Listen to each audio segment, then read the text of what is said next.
Gore Vidal's latest collection is called Dreaming War, Blood for Oil and the Cheney Bush Junta.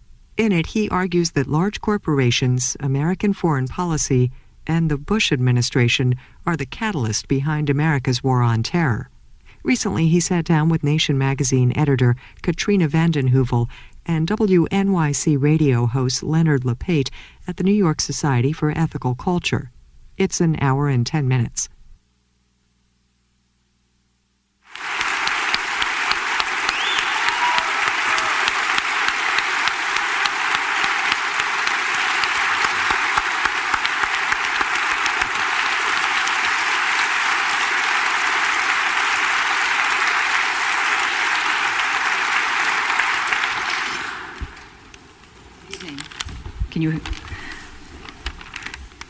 These are times when what used to be called liberal is now called radical.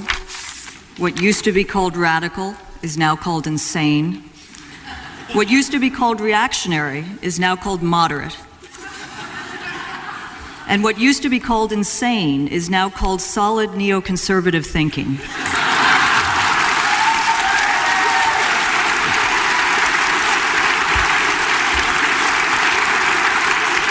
So it is very good to be here, for the head and the heart, to be here tonight with people of sanity and passion who've come to hear a defender of the American Republic, perhaps America's last small R Republican, Gore Vidal.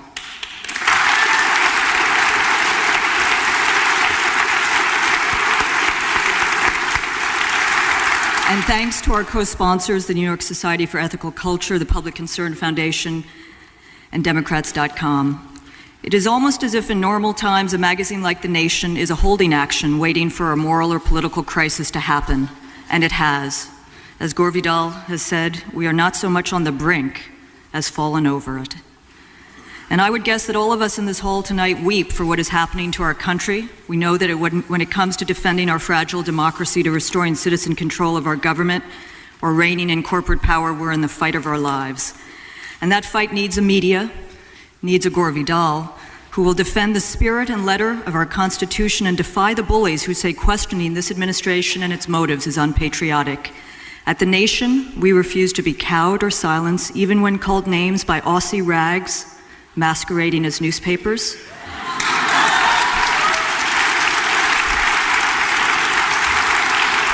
And by their electronic media affiliates determined to make us what Gore Vidal would call the United States of amnesia. In this time of thuggish conformity, the nation's independent, rebellious, and sane voice refuses to be drowned out by false patriotism, conglomeratization, and Murdochization. That spirit of independence runs through the empire we at The Nation and Nation Institute are building, yes, empire, from the largest circulation weekly of political opinion in this country, to a national weekly radio show, to an internship program that has launched hundreds of young journalists, a kind of guerrilla network, into the mainstream and alternative press, and now Nation Books, a new co-publishing venture of the Nation Institute and Thunder's Mouth Press. It delights us that a great and ferocious opponent of empire, Gore Vidal, has contributed to the success of the Nation empire. His book, Dreaming War, in its 8th week on the New York Times bestseller list and its umpteenth week on the LA Times bestseller list. That success seems good evidence to me of the hunger in this land for antidotes to the right-wing bigots and blowhards who market treason and slander and bias and bullshit.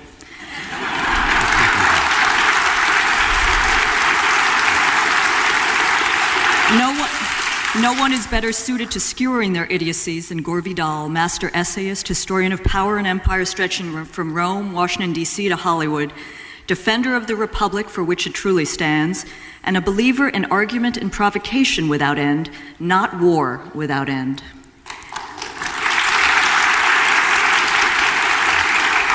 Let me end by returning to another time in our country's history. A few years before 1865 being the year the nation was founded by a group of abolitionists. Wendell Phillips, one of the leading abolitionists, was asked, "Wendell, why are you so on fire?" He replied, "I'm on fire because I have mountains of ice before me to melt. Since Phillips left the scene, those mountains have grown ever higher, and we need more fire to melt them. So tonight, let's melt some ice with Gore Vidal, and let's take the fire out of this hall and melt that Cheney Bush junta which Gore so skillfully indicts. I turn this evening over to Leonard Lopate, America's gift to the interview and host of a daily show on WNYC, The Leonard Lopate Show. Thank you.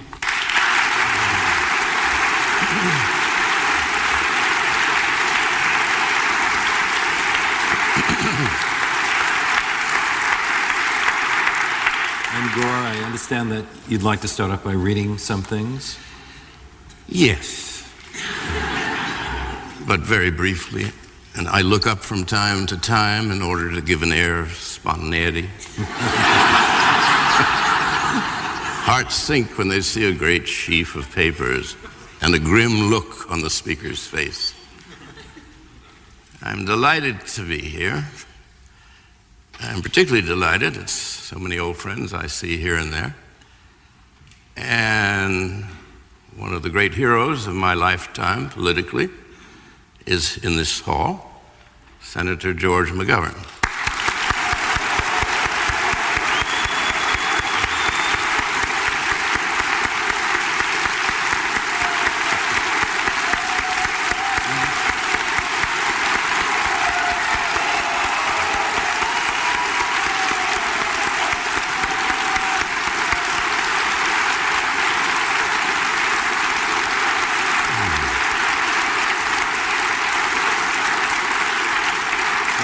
The only votes I have never regretted making. George, run. This is the year. I'm also very grateful for him that he got me the biggest laugh I've ever had in a hall. It was in 1972 when Nixon won, and there was not much to laugh about. And I was speaking in Boston, a large, youthful audience, and the questions afterwards, and somebody said, how do you explain that we here in Massachusetts were the only state to vote for McGovern? And I said, well, I could compliment you and say, Boston is the Athens of America, and they started to applaud dutifully, and I said, no. I said, it's not that. I said, since the beginning of the Republic, Massachusetts has been the most corrupt state in the Union, and you know a crook when you see one.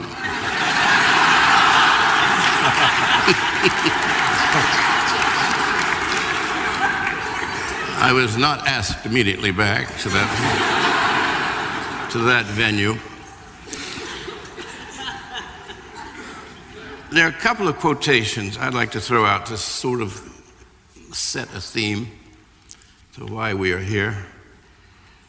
There's a quotation from Benjamin Franklin, and you cannot find it in any of the high school history books, and not even in proper history books, except rarely. And it occurred, Franklin has always been depicted as one of the great bores of the founding fathers, and he, of course, was one of the most interesting. In 1789, he was at Philadelphia for the making of the Constitution. He's old, dying, and he finally read the handiwork of his fellow conventioneers, and he didn't like it. But he thought about it, and then he got up and he made a very interesting speech. He said, I think that we should accept this Constitution for all of its errors and omissions. At that time, the Bill of Rights was not in there. I think because it will give us, for a course of years, good government, which is what we need right now. And then in due course, as it would give good, it may be a blessing to the people if well administered. And I believe that this is likely to be well administered, and then only end due to the corruption of the people in despotism, which will be the only form of government suitable for them. This is as dark a statement as anyone has ever made. They got around to the best of the high school history books I saw. American Pageant, I think it is, said that they were so afraid for Franklin, he kept going to dinner parties, and his conversation was quite brilliant. They were terrified that he would give his true opinion of how this thing would end. So they had a couple of young men going around with him sitting on either side. So when Benjamin Franklin said, well, let me tell you about the Constitution, they'd say, good, here, pass the salt, Mr. Franklin. I thought of that, needless to say, when Franklin's prophecy came true in December 2000, when the Supreme Court bulldozed its way through the Constitution in order to select as their president the loser in the presidential election of that year. Despotism is now securely in the saddle. Is it due to the corruption of the people? Well, I thought, well, what is corruption? The founding fathers were always, many of them, on the verge of it. Others in the Congresses were, the blankets didn't get to Valley Forge because it couldn't pass Congress that was sitting in Philadelphia. Corruption has always been with us, but when it becomes so total that you allow an election and to make no contest, there was no outcry across the country when this terrible manipulation took place.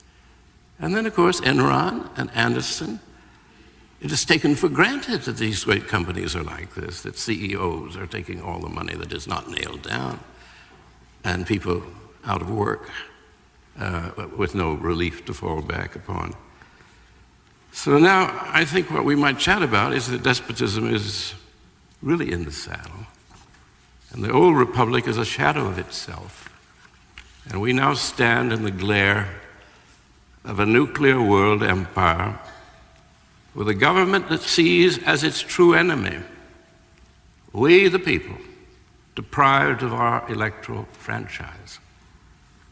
War is the usual aim of despots, and serial warfare is what we're going to get, unless with help from well-wishers in new old Europe and from ourselves, awake at last, we can persuade this peculiar administration that they are acting on their own and against all our history. The other night on CNN, I brought the admirable Aaron Brown to a full stop.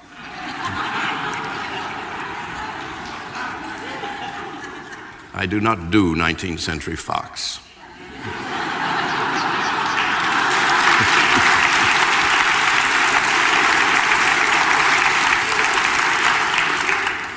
I brought him to a full stop not with Franklin, but with President John Quincy Adams, who said in the 1820s on the subject of our fighting to liberate Greece from Turkey,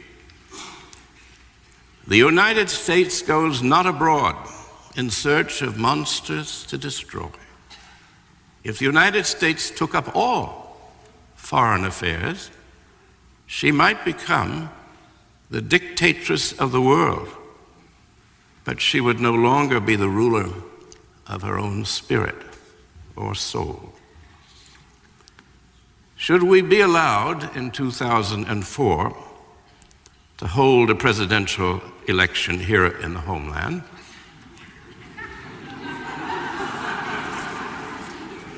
I suspect we shall realize that the only regime change that need concern our regained spirit or soul is in Washington. President Adams is long since dead, and we have now been in the empire business since at least 1900 with the conquest of the Philippines.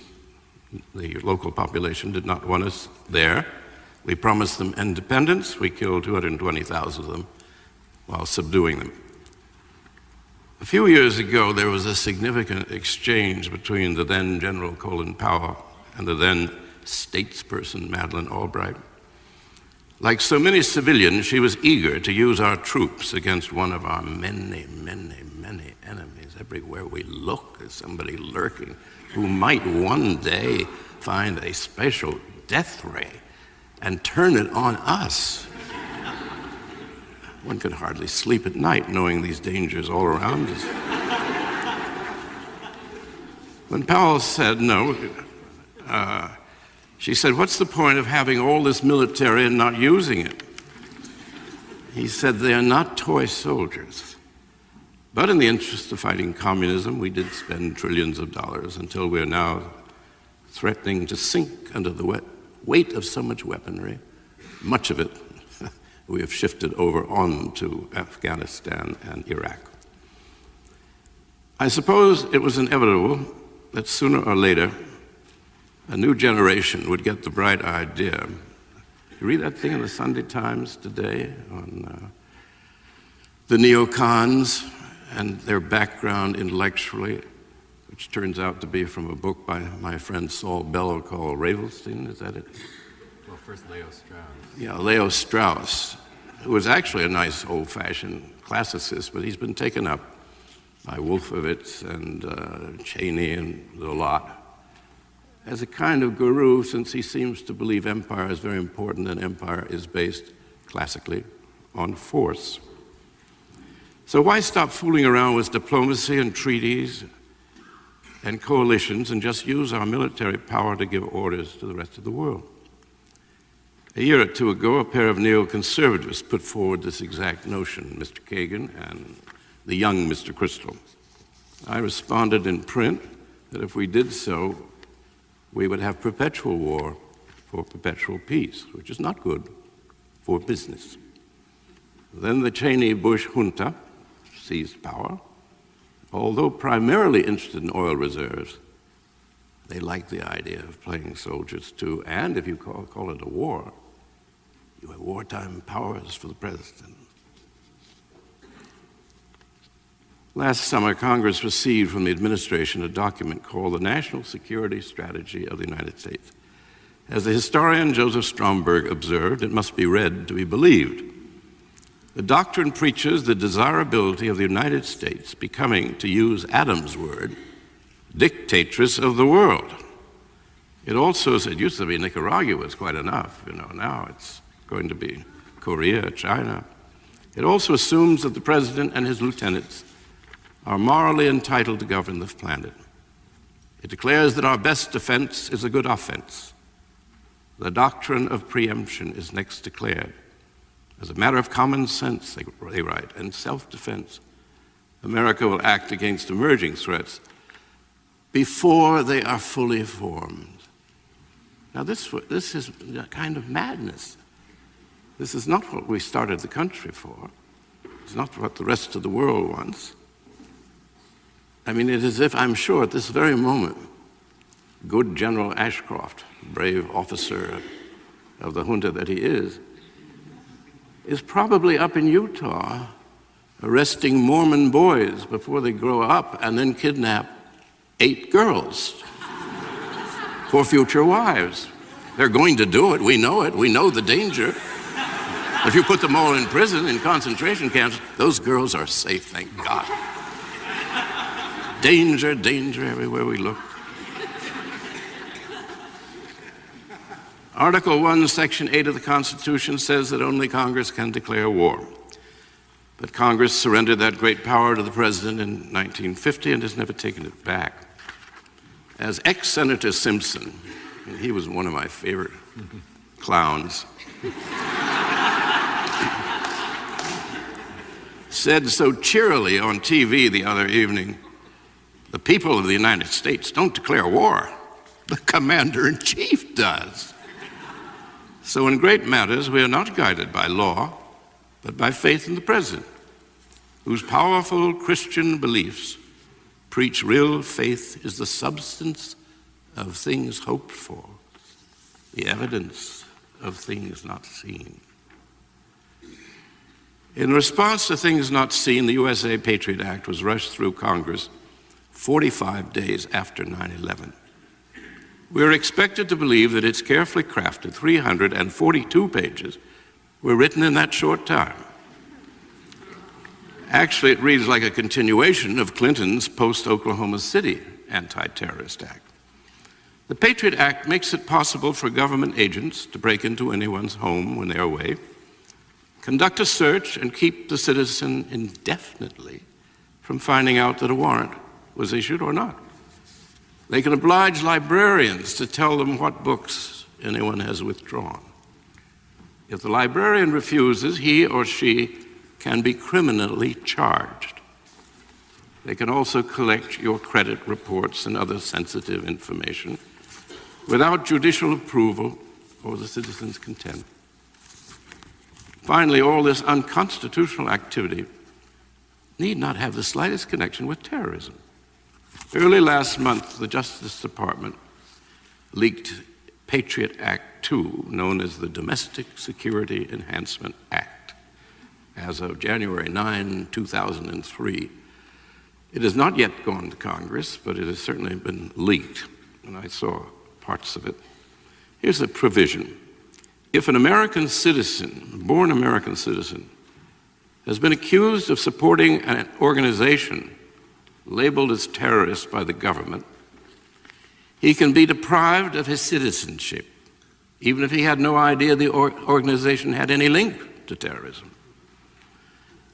Provision of Act 2 is also made for more searches and wiretaps without warrant, as well as Section 201, secret arrests. In case a citizen tries to fight back in order to retain the citizenship he or she was born with, those federal agents who conduct illegal surveillance with the blessing of high administration officials are immune from legal action. A native-born American deprived of citizenship would presumably be deported, as today a foreigner-born person can be deported. Also, according to American citizens, the provision has some wonderful language in it. It says he can be deported, he's stripped of his citizenship, deported from the United States. Then they suddenly thought, well, what country would want him, you know? We better rephrase this. Because he can't, of course, get a passport, as he doesn't have citizenship. So the thoughtful devisers of our domestic security enhancement authorizes the Attorney General to deport him, quote, to any country or region, regardless of whether the country or region has a government. Well, it sounds like heaven to me.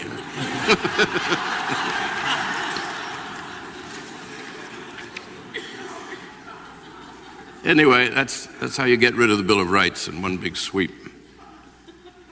Back in '39, our greatest historian, Charles A. Beard, wrote, "The destiny of Europe and Asia has not been committed under God to the keeping of the United States, and only conceit, dreams of grandeur, vain imaginings, lust for power, or a desire to escape from our domestic perils and obligations could possibly make us suppose that Providence has appointed us his chosen people for the pacification of the earth.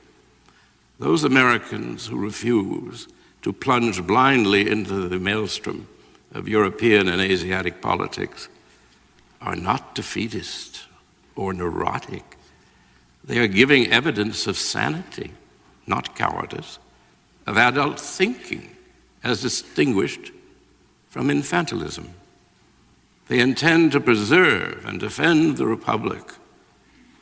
America is not to be Rome or Britain. It is to be America."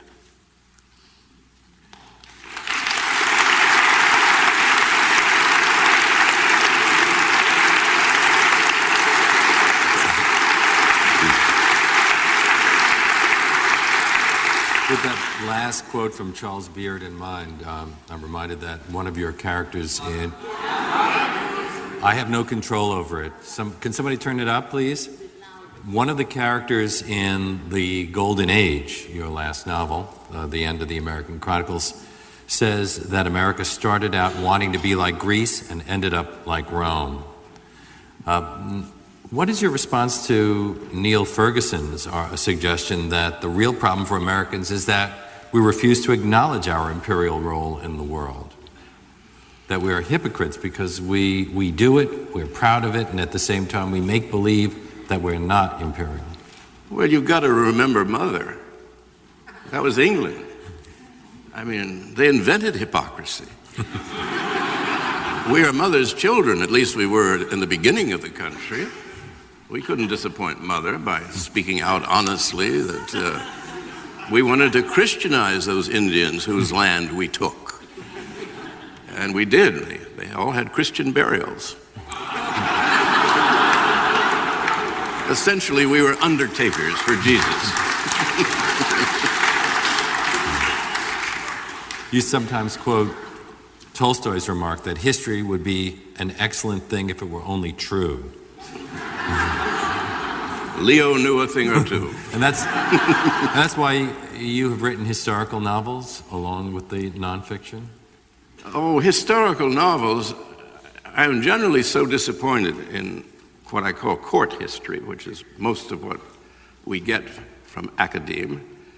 It's history written for, I don't know, to get tenure, a lot of it, or to please the trustees, paint a golden picture of the management, which is corporate America nowadays. I mean, a friend of mine has written a very successful book. I will not mention his name, as I don't want to hurt his feelings. Somebody will tell him anyway. But about John Adams, making him into the cuddliest teddy bear you ever did see. I have no idea who you're talking about. I know you don't. And you're not going to draw me out. Adams was an incredibly brilliant, thoughtful man, and marvelously neurotic, and filled with vanity and self-pity. They seem to go hand in hand in certain characters.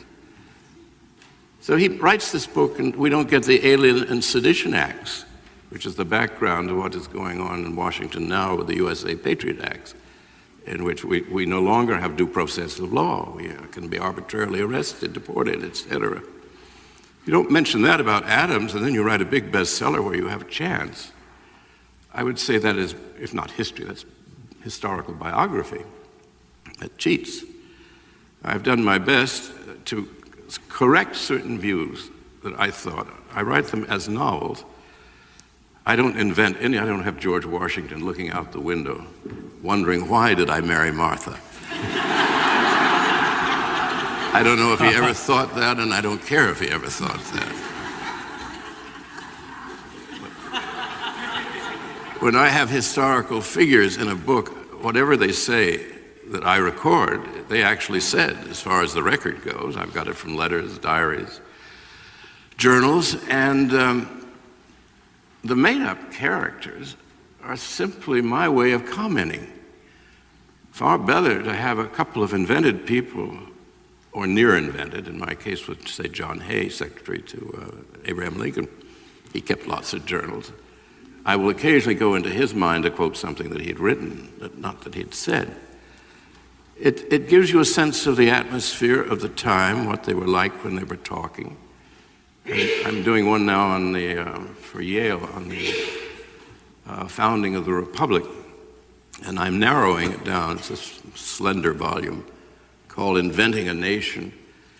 And I've got it down to the one person who's never mentioned, that we don't know about and don't really care about, is George Washington. And without him, it wouldn't have happened. And he is terribly interesting. If you give him the time of day, he's not as interesting as Jefferson. With the slave girl, which I wrote about back in Burr, that was 1973. Dumas Malone, who was a great court historian and academic, who had done 6 volumes biography of Jefferson. I mean, each book would sink Manhattan.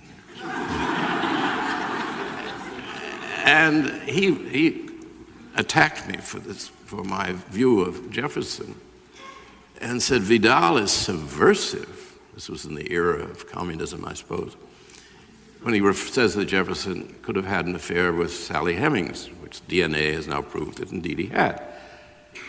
And I thought that, is this the way to write history? The evidence for it is so great. Then he says, as a clincher, no gentleman in the Old South, in the Confederacy, and he was from Virginia too, would ever have an affair with a slave. Maybe not an affair. Well, an encounter. And I said, so I've responded to Malone, and I said, so you are willing, upon a false syllogism, to construct a false figure, of Thomas Jefferson. I'm happy to say he died thinking that perhaps I was right. Too many other people had got to him on the subject. Well, it is really getting hard to tell what is fact and what is fiction, just reading the newspapers. And you that's mostly fiction. It's the new novel, the New York Times. For example, in the lead up to the war with Iraq, the whole idea that Iraq posed an immediate threat to the security of the United States. And that was before no weapons of mass destruction ever were turned up. I wonder if you think they ever will be found. Well, I suspect they're planting them there right now.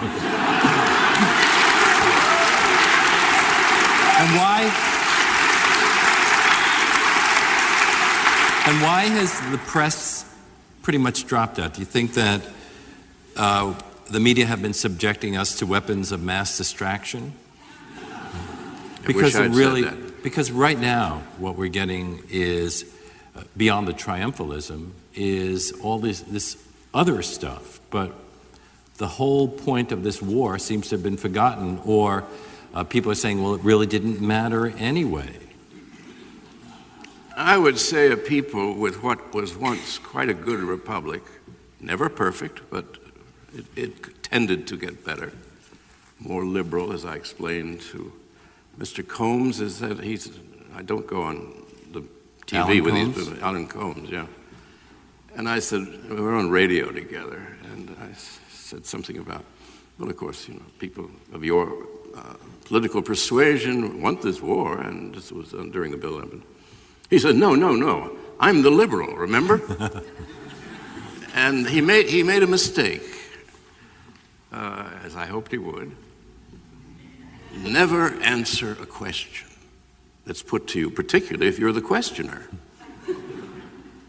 So I let him go on a bit, and then I said, what do you think the word liberal means? I listen to you people talk. I'm a conservative. I'm a liberal.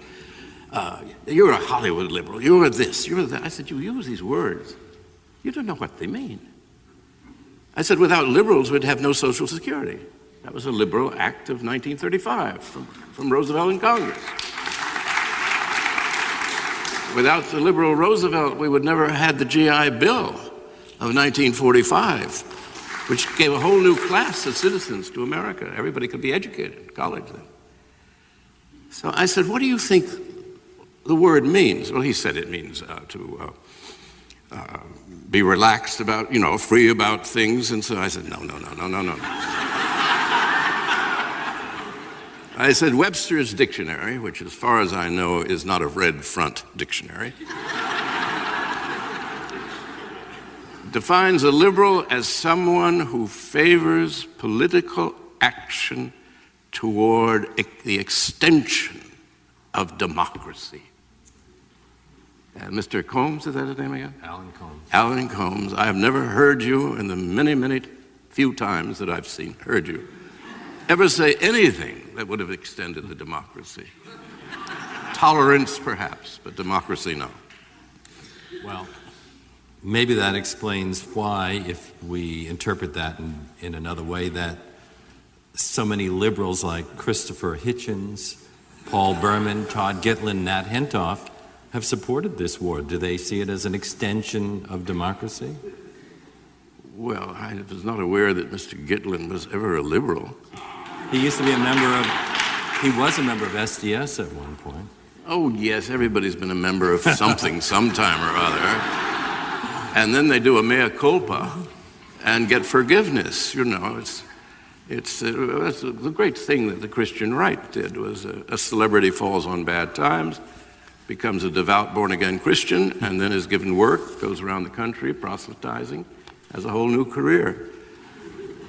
As Christopher Hitchens appointed himself my heir years ago, and I found him a very bright kid. I first knew him when he was about 20 in England as a New Statesman. We both wrote for it. And he's had a sea change. So he is no longer my heir. The Dauphin, I used to call him, or Delfino, which is the word for dolphin in Italian. I never translated that. Nat Hentoff.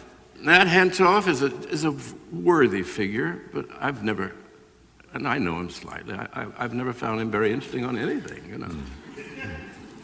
I think they see their opportunity. The money's on the right. Look, if you need money and attention, they've got all these little papers out there, the Weekly Standard. They have all these, the Mellon, what's his name, Scaife Mellon's think tank. That was their wisdom, which is to collect up all of the flotsam and jetsam of the intellectual world and overpay them and have them produce speeches which poor W has trouble mouthing, but he does get through them. At least they're making him suffer when he has to read one of those things. By the way,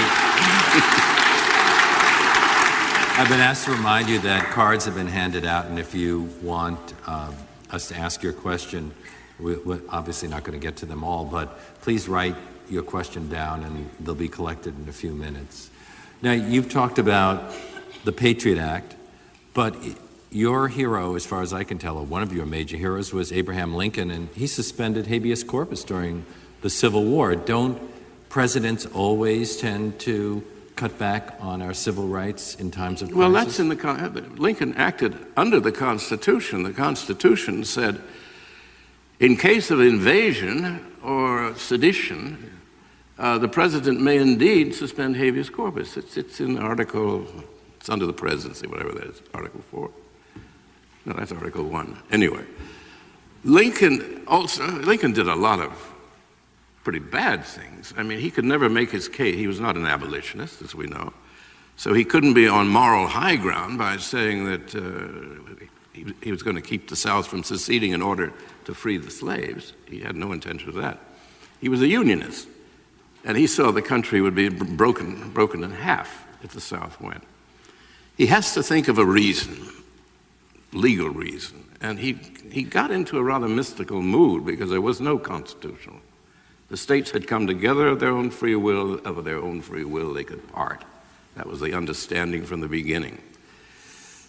So he said, when finally challenged, he said, well,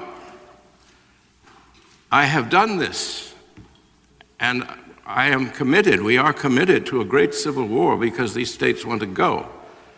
I have an oath which is registered in heaven to preserve, protect, and defend the Constitution of the United States, and they shall not go. Well, that's how he took it. It's just as well,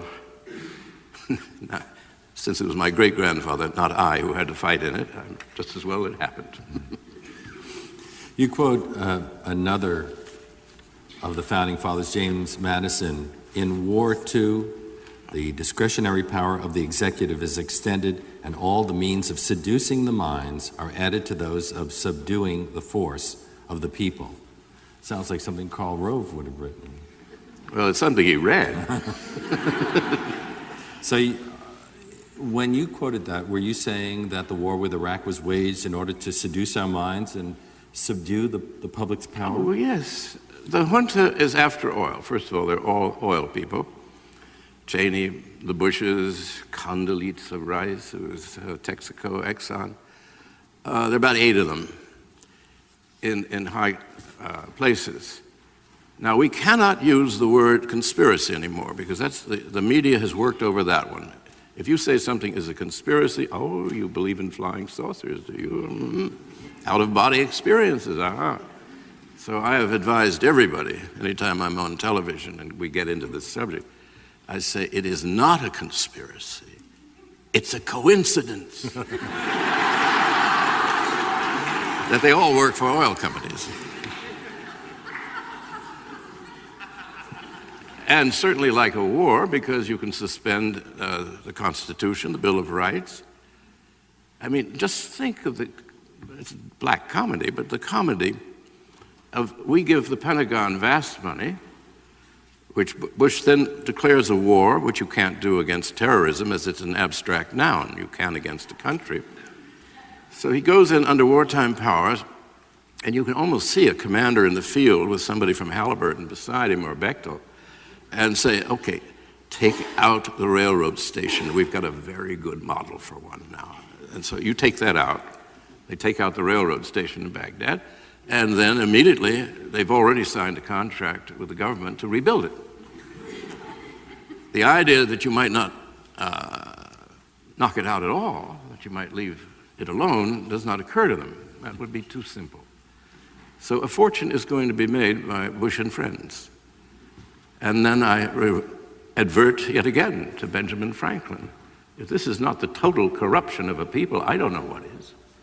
Did you see the letter that Representative Henry Waxman sent to Donald Rumsfeld earlier this week, pointing out that Halliburton Company subsidiaries have done work in Iran, Libya, and Iraq. In fact, Iraq as recently as 1999, in spite of U.S. sanctions against these countries. And he wondered whether the Halliburton should be receiving new lucrative government contracts. I'm wondering whether they shouldn't be brought to trial. Or sent to a region without a government.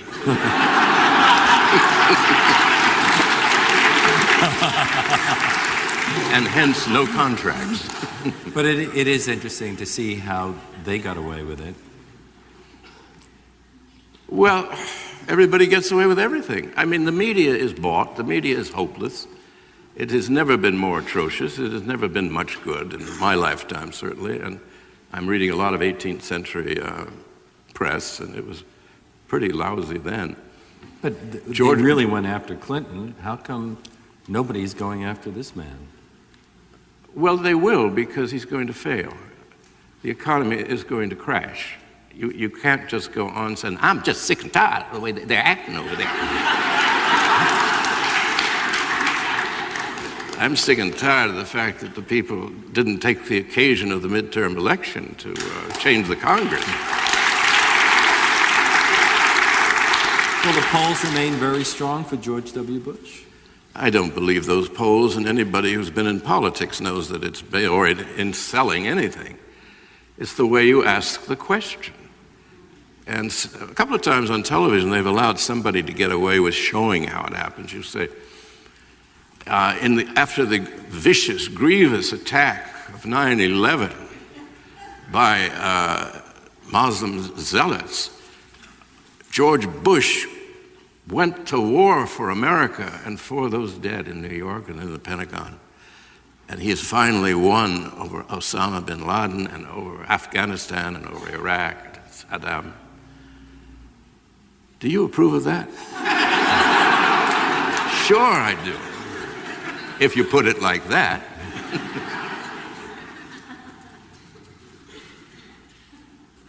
He's not popular. And once they figure out who he is, now who's going to tell them? I have, you and I can go around and talk to audiences, but, you know, New York Times will not cover what we have to say. We'll be buried, if present at all.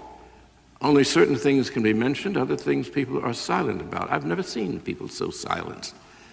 Wherever you go, they seem to be afraid somebody's listening.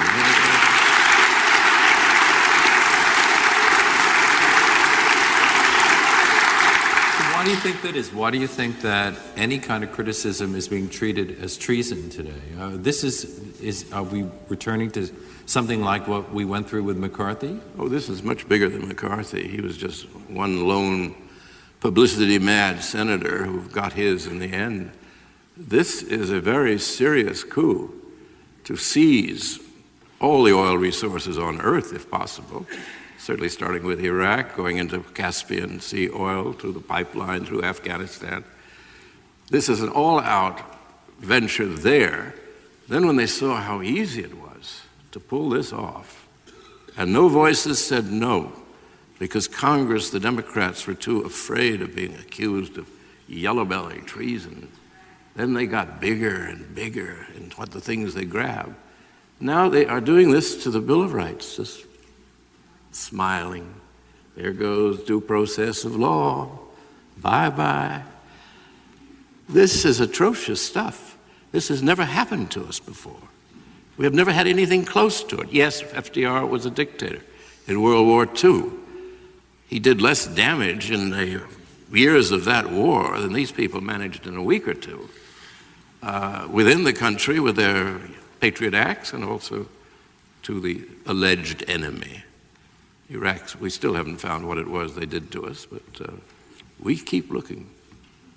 Well, why do you predict that George Bush will lose if, first of all, he is pretty much taking control of this country, as you suggest, and also the Democrats really have nobody out there. There are 9 candidates. I don't know who you favor right now. I want George McGovern to come back into the race.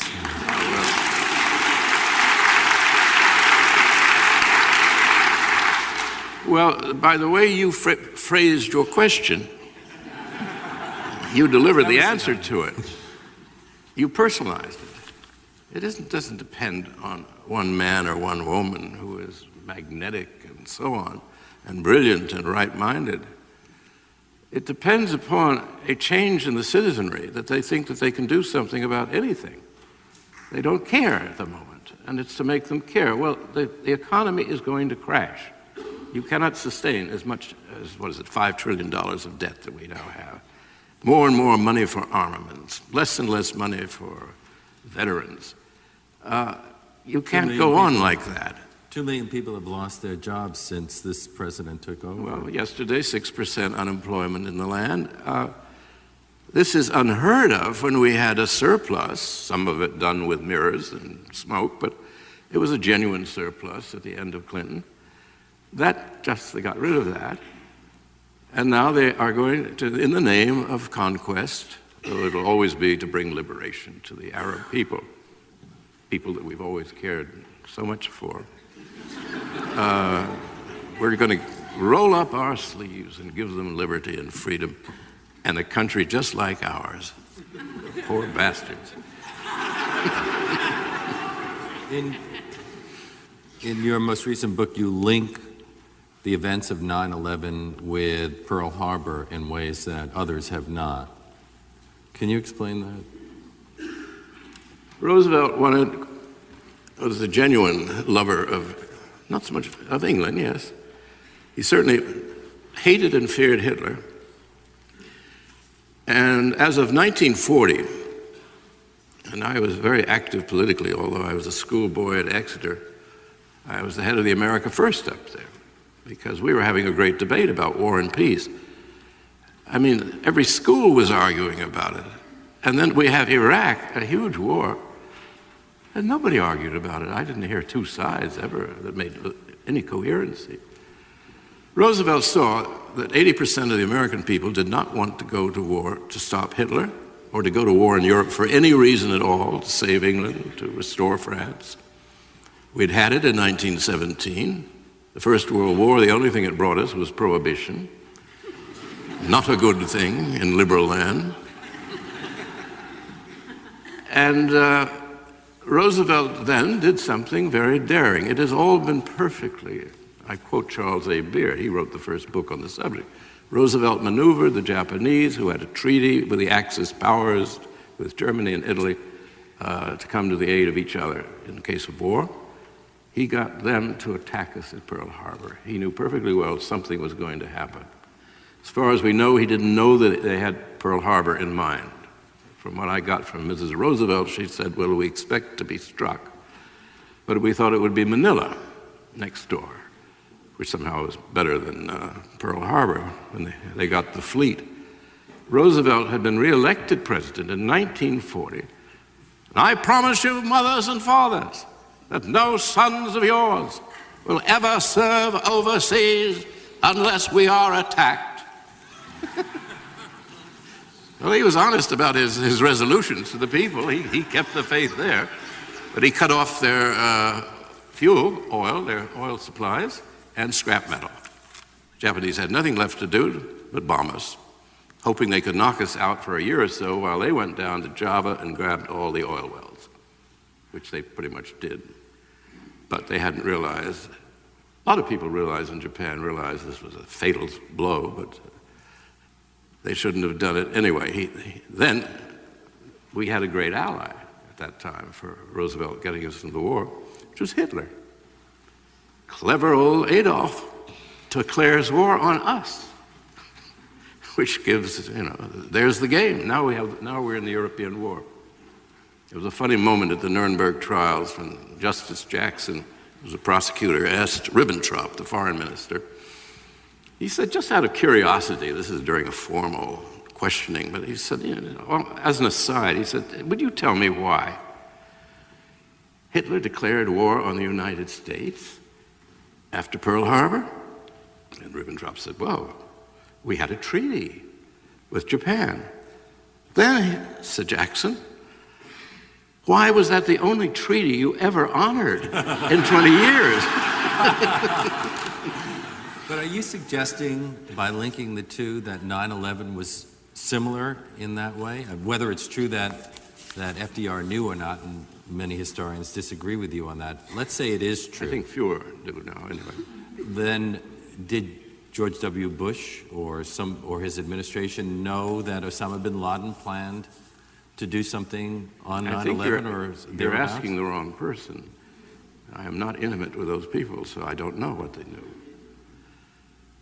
One of the reasons I never went in for journalism was that I don't like to give my opinions as facts. I like to give the facts, preferably facts that other people haven't found out yet or don't know about. But now we're in the realm of possibility. And with this gang, I would say anything is possible, but there's no proof. I leave the charges to others, or the proof status. Although you have, there was an essay from August 2001. You say, James Baker, Department of Justice's Counsel for Intelligence Policy, has already warned us terrorism is everywhere on the march. That was a month before 9/11 you wrote that essay. Yes. We were getting lots of warnings. We also know that Mubarak of Egypt, Putin of Russia, 3 members of Mossad had warned our government that something unpleasant was going to come out of the sky. And we did nothing. And you quote a New York Times report that as early as 1996, Pakistani terrorist Abdul Hakim Murad confessed to federal agents that he was learning to fly an aircraft in order to crash a plane into CIA headquarters. That is quite true. That was in the New York Times. People say, where do you get your information? I said, well, I actually read these newspapers. And anybody who can read as much of the Wall Street Journal as I have, because they're very good on fact stories, particularly if money is involved. And I learned a lot from watching Izzy Stone, who was our greatest journalist.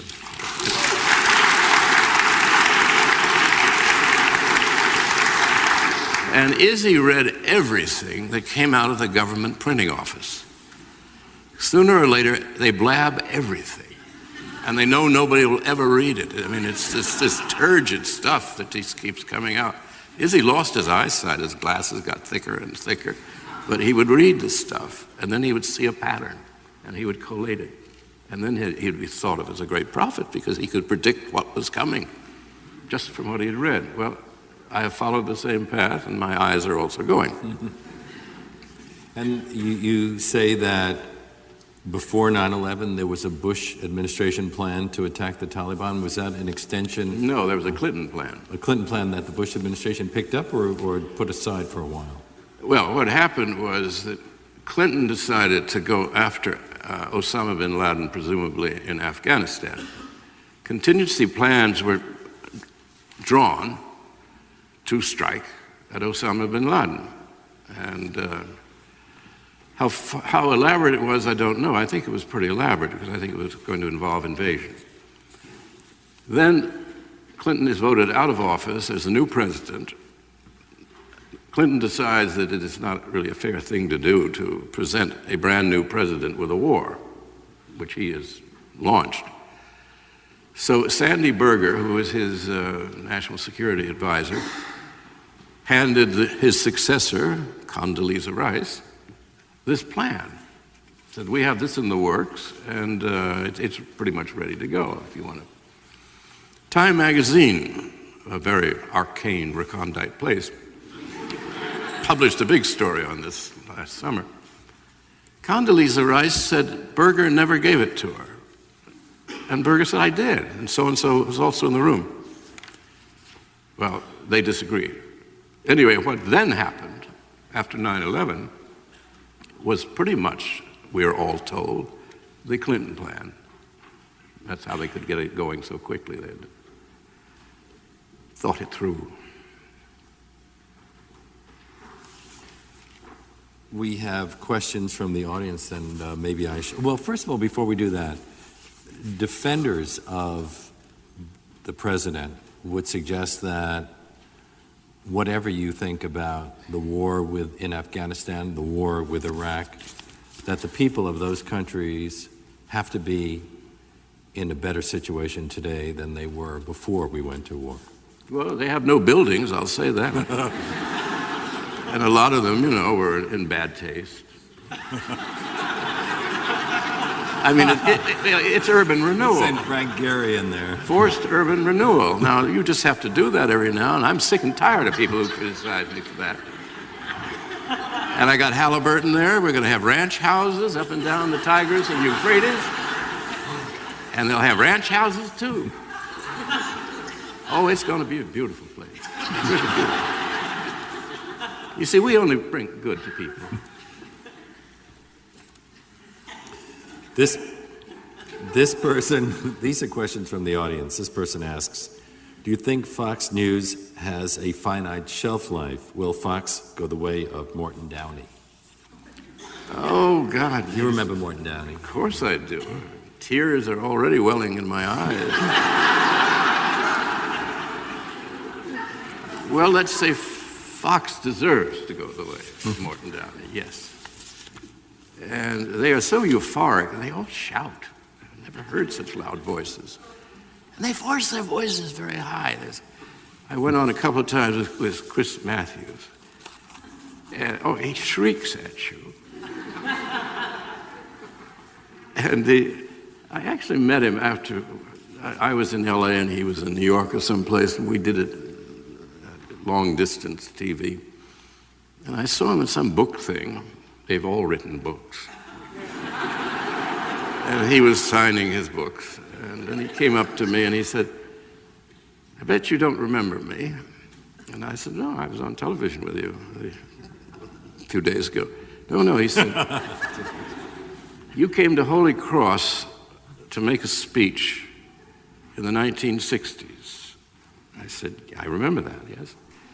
He said, well, I was the guy who met you and brought you to the auditorium and so on. I said, well, I have a pretty good memory, but I don't really remember that.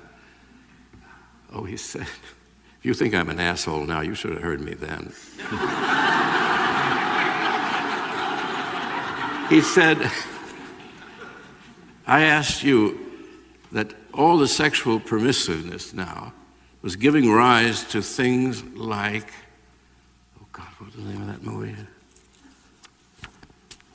Anyway, an immoral movie. It was so I mean, like Mother Goose now. It was so, inane. Alfie. Like Alfie, immorality had given birth to the movie Alfie. And I started to laugh as he was telling me the story. He said, that's what you did last time.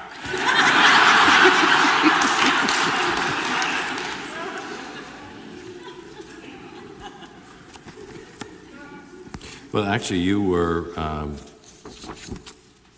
ahead of the curve with a number of novels.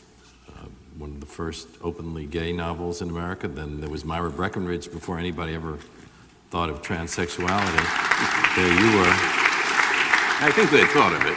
Excuse me? You said before anybody had thought of transsexuality. Well, people had thought of it, but I mean, and we knew about Christine Jorgensen already. Yes.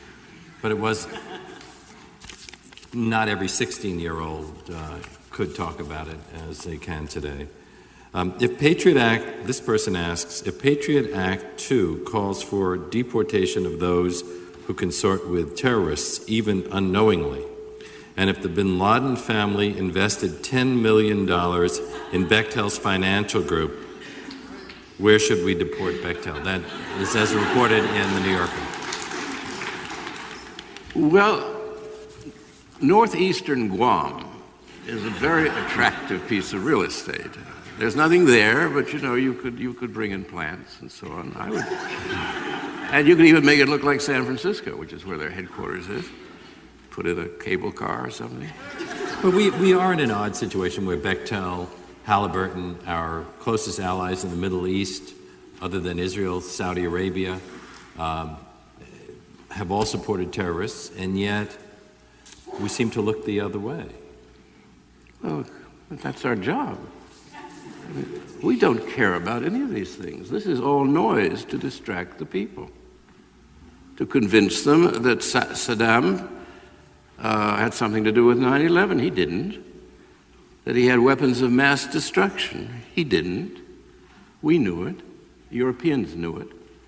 There's still some real journalism going on over there. They're not all that better than ourselves, but they're not quite so dishonest, and they don't quite follow, certainly, the USA government's line. You don't read anything in the New York Times. Now they've got a couple of good writers there, like Krugman,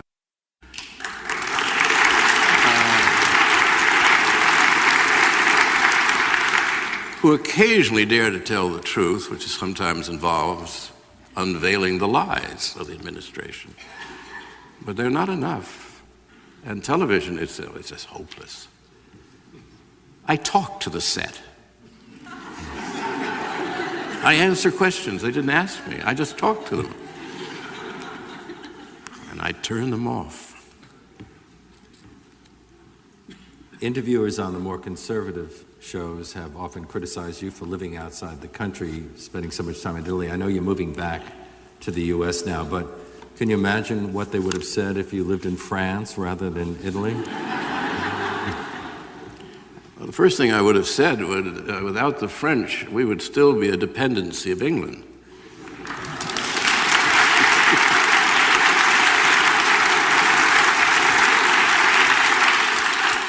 Now, our George did not win that revolution. The French fleet did at Yorktown.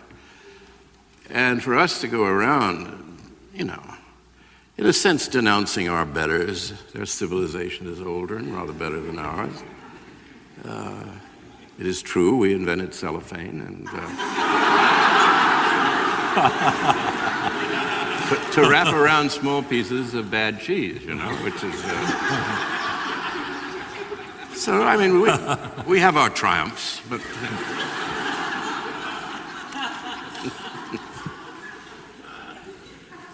This person writes, you say it is the fault of the people that we have a despot in power.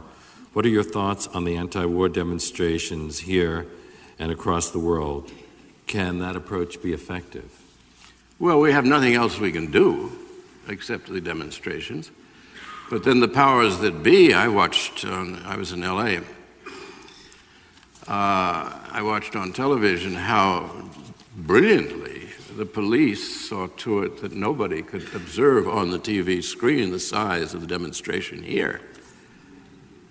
In L.A., I spoke to 100,000 people in Hollywood Boulevard, and they had a stage at one end at La Brea, and there were 100,000 people all the way up to Vine Street.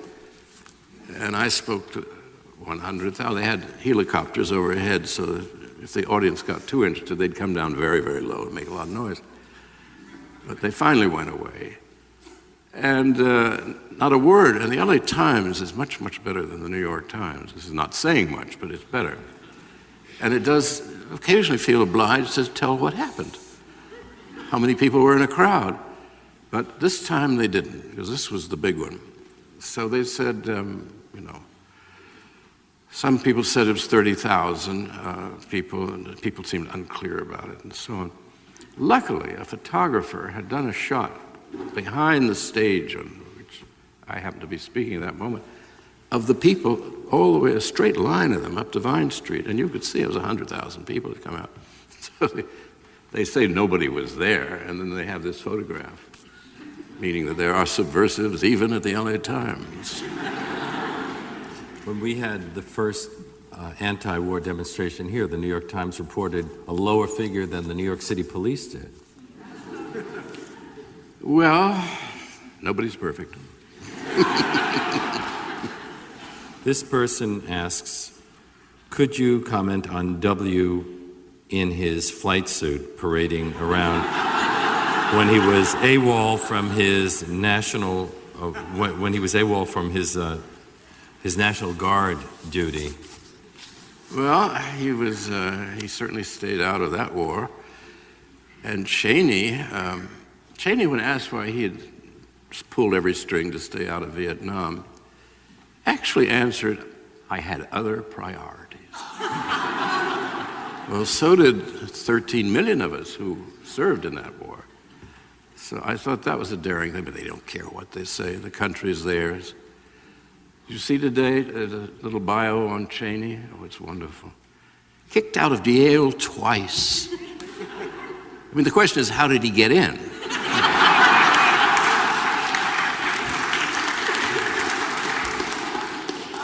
Drunken driving. I mean, it's just the catalog of vices and abuses that keeps on. And all we get is, Clinton was a bad man because of that intern. He looks like George Washington now to me. She's got a job on television.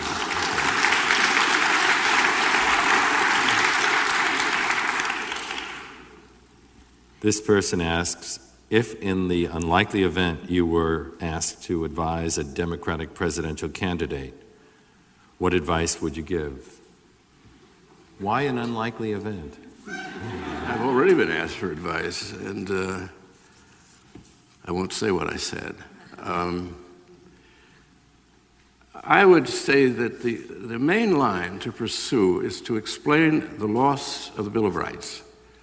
Now, our public is so badly educated, they don't know what it is, and it's not taught in the schools properly. Everybody's very vague about it. Never use the word progressive, and never say we must go forward into the future. Nobody wants to do that, because it's going to be death sooner or later, so don't do it. To win, you must always go backwards. We must go back to the roots of our republic. Yes, that's right, we probably should. And I said a good word is restoration. Let us restore the Bill of Rights.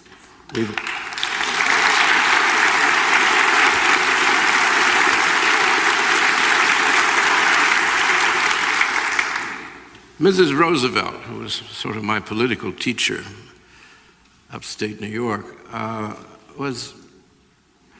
she was optimistic about people, the people, and she said, if you just take the time to explain anything, they'll understand it if it is interesting to them and if it is to their interest to understand. She said, it's not difficult. That's when she was begging me to tell Jack Kennedy not to talk so fast. She said, they can't understand him. I told him to slow down. He said, Eleanor Roosevelt told me I was talking too fast. No love lost between those two. If you could formulate a new foreign policy for the U.S., what would the first thing be that you would do? Mind our own business.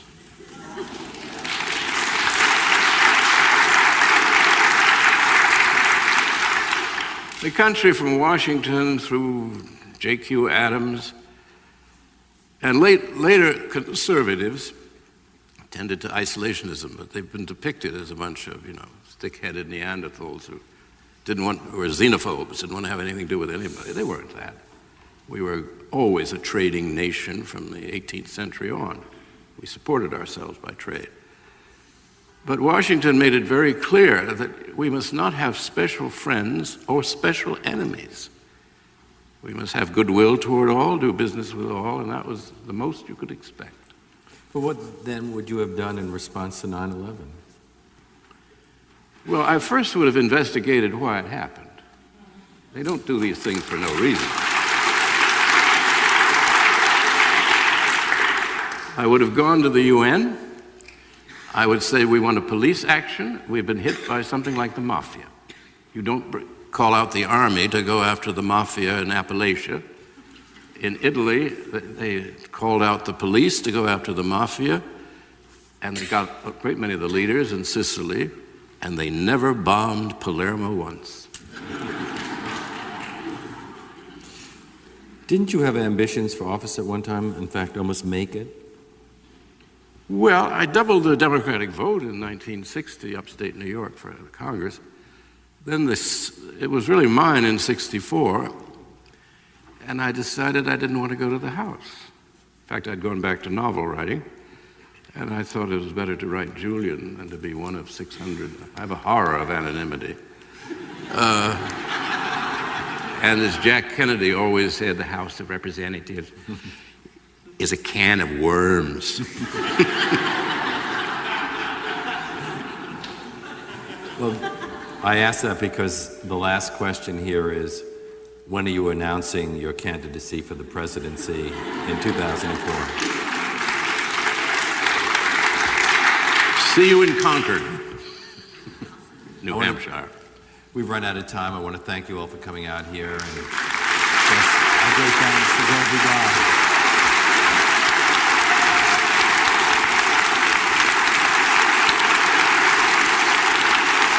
You want to come over here? Here. Give me your hand.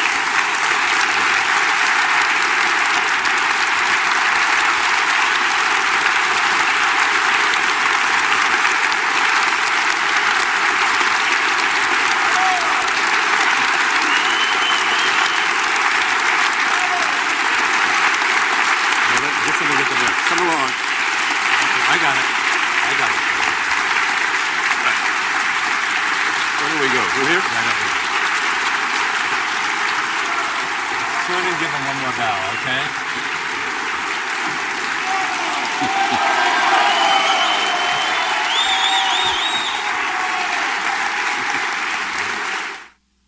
Dreaming War, Blood for Oil and the Cheney Bush Junta is published by Thunder's Mouth Press, an imprint of Avalon Publishing. Visit avalonpub.com for more information.